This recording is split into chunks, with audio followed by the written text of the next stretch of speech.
ஜானகி அம்மா அவங்க இப்ப ரீசெண்டா இறந்து போன விஷயம் எல்லார் மத்தியிலுமே ஒரு மிகப்பெரிய சோகத்தை ஏற்படுத்தியிருக்கும். இந்த மாரி சிச்சுவேஷன்ல அவங்க இறந்து போறதுக்கு முன்னாடி தான் கைப்பட எழுதின கடிதம் ஒண்ணு அவங்க அறையில கிடைச்சிருக்கு.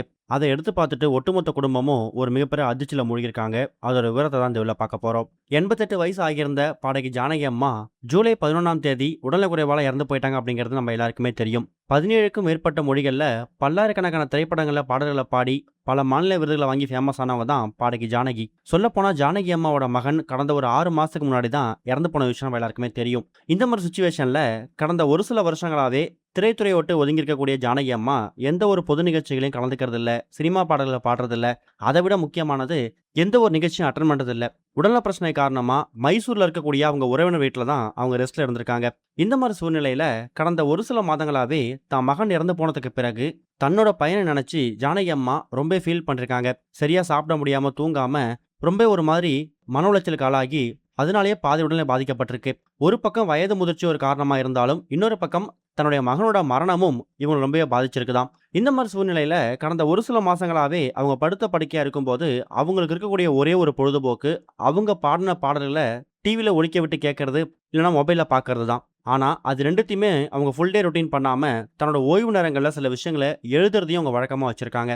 அடிக்கடி ஒரு ஒயிட் கலர் பேப்பர் எடுத்து தான் வாழ்க்கையில் நடந்த பல முக்கியமான விஷயங்களை ஒரு கடிதம் மாதிரியோ ஒரு மெமரபிள் ஈவெண்ட்ஸ் மாதிரியோ எழுதுறது அவங்களோட ஹாபியாவும் இருந்திருக்கு. படுத்த படுக்கையா இருக்கும்போது இப்ப இருக்கக்கூடிய காலகட்டத்துல எல்லோராலையும் எழுந்து நடக்கிறதே சிரமம். ஆனா அந்த மாதிரி நேரங்கள்ல கூட தான் வாழ்க்கையில இருந்த சில முக்கியமான சுவாரஸ்யமான விஷயங்களை அந்த ஒரு பேப்பர்ல எழுதி எக்கச்சக்கமான பேப்பரை ஒரு ஃபைலாவே அவங்க ரெடி பண்ணி வச்சிருக்காங்களாம். இதுக்கு முக்கியமான காரணம் என்னன்னா, தான் இறந்து போனதுக்கு பிறகு தான் வாழ்க்கையில நடந்த பல விஷயங்களை மத்தவங்க ஒரு புத்தகமா எழுதுறதுக்கு ஆசைப்பட்டாலோ, இல்ல தன்னை பத்தி இன்ஸ்பயர் ஆகி மத்தவங்க ஒரு சிங்கரா வந்து மாறணும் அப்படின்னு யாராவது நினைச்சா கூட அவங்களுக்கு இது ஒரு உத்வேகமா இருக்கும் அப்படிங்கிறதுக்காக தான் தன்னோட இந்த திரை வாழ்க்கை எப்படி ஆரம்பிச்சது, தனக்கு தன்னோட கணவர் எந்த அளவுக்கு சப்போர்ட் பண்ணாரு.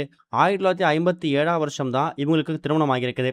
அப்ப இருந்து இப்ப வரைக்கும் திரைத்துறையில பல பாடல்களை பாடும்போது இவங்களுக்கு அது எந்த மாதிரி ஒரு உத்வேகத்தை கொடுத்துருக்கு அப்படிங்கிறது தான் அந்த கடிதத்துல அவங்க எழுதின விஷயம். இன்னொரு பக்கம் தன்னோட மகன் இறந்து போனதுக்கு பிறகு தன்னோட மருமகளும் தன்னோட பேத்தியும் தன்னை எந்த அளவுக்கு பார்த்துக்கிட்டாங்க, எந்த அளவுக்கு எமோஷனா கேர் பண்ணிக்கிட்டாங்க அப்படிங்கிற விஷயத்தையும் அந்த ஒரு கடிதத்தில் மென்ஷன் பண்ணியிருக்காங்க.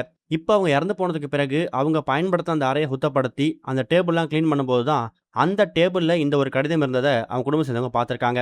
அதை பார்த்துட்டு அவங்க படிச்சுட்டு ஃபீல் பண்ணது மட்டும் இல்லாம அவங்க உயிரோட இருக்கும்போது அவங்க என்ன மாதிரி விஷயங்களை இது பண்ணியிருக்காங்க, நேரத்தை வந்து வீணா பொழுதா போக்காம அந்த மாதிரி நேரத்துல கூட தன்னோட விஷயங்கள் தான் வாழ்க்கையை வந்து அடுத்தவங்களுக்கு பயன்படணும் அப்படிங்கிறத ஒரு கடிதமா எழுதியிருக்காங்க அப்படிங்கிற மாதிரியும், என்னை பொறுத்த வரைக்கும் ஜானகி அம்மா என்னோட மாமியார் கிடையாது, என்னோட அம்மா தான் அப்படிங்கிற மாதிரி ஜானகி அம்மா அவங்களோட மருமகள் ஒரு சில விஷயங்களை இப்போ எமோஷனலா ஷேர் பண்ணியிருக்காங்க. அந்த கடிதத்தை பத்தி அவங்க மென்ஷன் பண்ணியிருக்காங்க. இது வரைக்கும் கனெக்டிங் டிவிக்கு சப்ஸ்கிரைப் பண்ணனா மறக்காம சப்ஸ்கிரைப் பண்ணிக்கங்க. உடனடி அப்டேட்ஸ் பெறுவதற்கு நோட்டிஃபிகேஷன் பெல்லையும் கிளிக் பண்ணிக்கங்க.